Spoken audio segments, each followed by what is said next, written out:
Hey there, this is the Heir of Carthage bringing you an Empire Total War online commentary battle. And I'll be fighting this on the Grassy Flatlands map. I'm playing as the Huron Wyandots, which is one of the Native American factions. I have 5 units of rifles up front.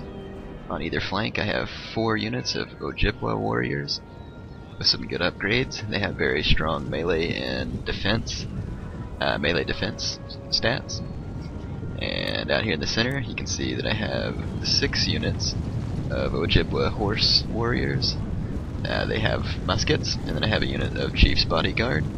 And then there on the other flank, you can see behind my general here, the other units of melee infantry.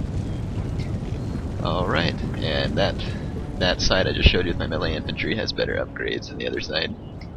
My opponent has 7 units of green jackets, which is going to be a major problem because the natives definitely suffer against long-range rifle units.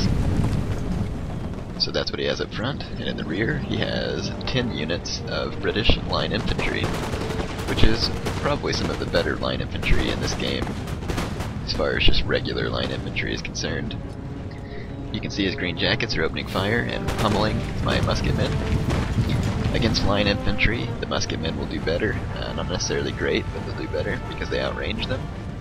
And you can kind of skirmish. Back here he has 2 units of heavy cavalry. And then you can also see his general there. So my opponent in this game made me walk clear across the map to him, which I thought was a bit insane since he's the one that has all of the attacking power. But oh well, if he wants me to attack him, then I suppose that I will. Here's a little view of my musketmen taking care of business. Now, my tactic here, actually, these musketmen are just a diversion. I by no means intend to win this fight. In fact, I'm in a very big rush to get my men around the flanks before my musketmen crumble. If I were my opponent, I would have quickly marched my line forward, humbled my musketmen, and then turned to face my flanking forces individually. But in any case, he's doing exactly what I want him to, which is getting fixed by my weak musket units, weak compared to his. Now I've taken some of my cavalry to each flank as well, and this is quite a long battle actually. I've cut out a lot of it, which was mostly just me marching over here, but the fight took a while because it's melee fight, not shooting so much. So there's the view from this side. And here's my melee infantry. He's formed a square there, anticipating that, but I'm not really scared of a square to be honest, because I know my men will be so much better in melee than his.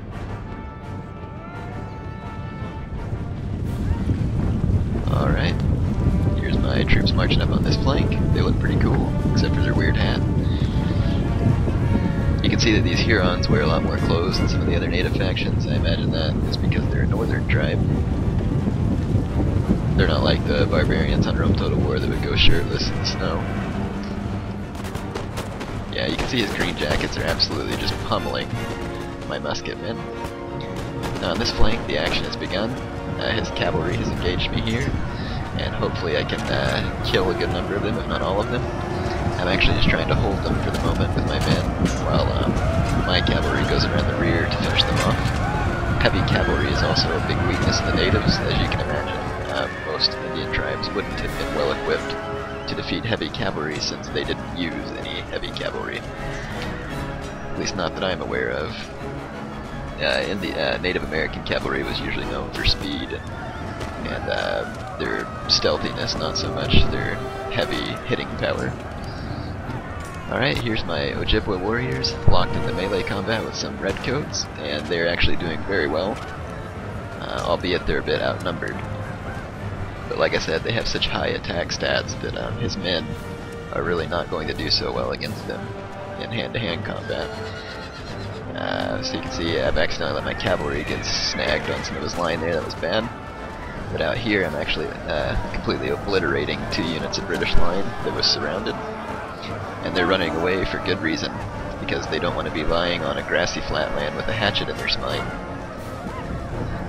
So now I'm going to rush these men over to get them involved in the rest of the fight, because I need to get this flank wrapped up as quickly as possible because I'm not doing so well on the other side.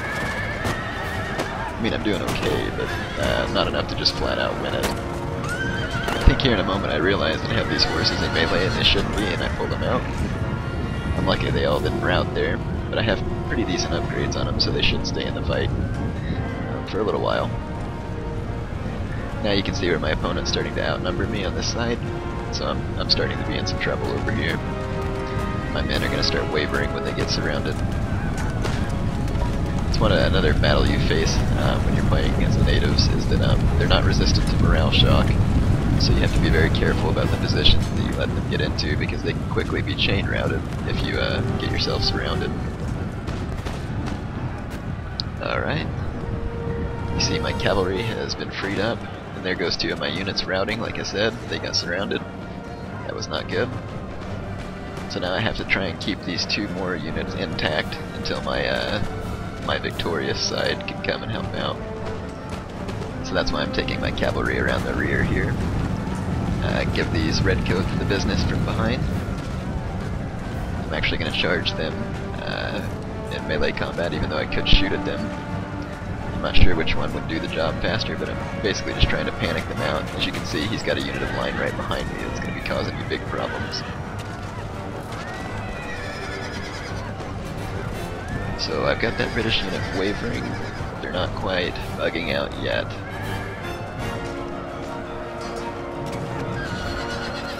Come on, go. That's what I'm thinking. Get out of here. But they just don't want to leave. Yep, so it's a pretty intense fight over there. Now let's look on this side. My forces have been victorious, as I imagined. So now I'm going to plow through these 2 units of green jackets and head on over to that fight where I'm not doing so well. One thing that you're going to run into as well is that, like right here, my men are already quite tired because they've been doing some pretty physical fighting. As you can imagine, taking people hand to hand is a little bit more physically exhausting than simply reloading a musket and firing, although that would probably be exhausting if done for long enough. So these guys are routing. These green jackets never honestly had a chance against my men.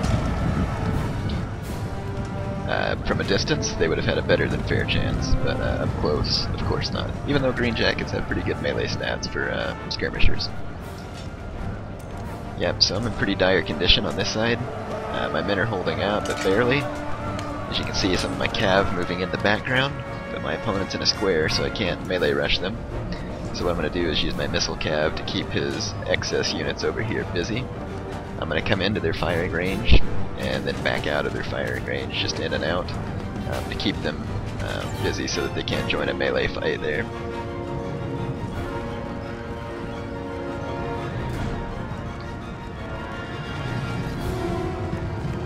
Yep, so see my men are running off there because I don't want them to get shot by that line. Definitely don't want to leave native cavalry in front of line infantry. That would be very, very bad. It's bad even for the heavy cavalry. So there's what the battle looks like from out here. It's moving closer.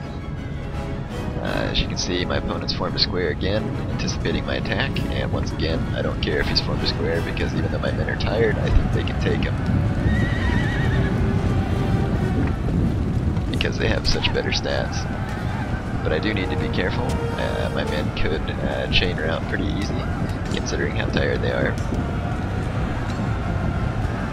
So I'm going to keep my horsemen right up behind this line infantry to fire arrows in. I think earlier I might have said my cavalry were musket cavalry.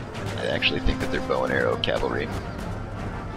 Now that I think about it, I'm getting confused about which faction I'm playing with. Yeah, it's bow and arrow cavalry. So my men are firing arrows into the back of that British square, and also into this smaller British square there. And I'm going to end up taking them out. I had a unit of horses there that got locked in that square. That's what's routing. Yeah, these redcoats are putting up a pretty good melee fight, and that's because they're good line infantry in general. But my men just have so much better stats that these British are going to be in trouble. Plus, the British know that they're surrounded, so that's having a morale impact on this fight as well. And there you go, that unit has routed, and now my opponent is in big trouble. He's got lines surrounded there, so this unit right here saw the fate of their brethren and decided to leave, which was a good decision. I'm about to go ahead and get to the results screen here because I'm running out of time. I can't quite see the results because I'm doing this on Windows Movie Maker, so I'll let you look at that. I hope you enjoyed this battle. I wanted to bring you one where I won as the natives. I actually have another one or two that I'd like to show you, and I'll be getting them done for you soon. And basically you can see as the natives that you can win, but you're going to take massive losses if you do. It's just the nature of the way they have to fight. Like I said, hope you enjoyed this video, and I'll bring you more soon. Thanks for watching.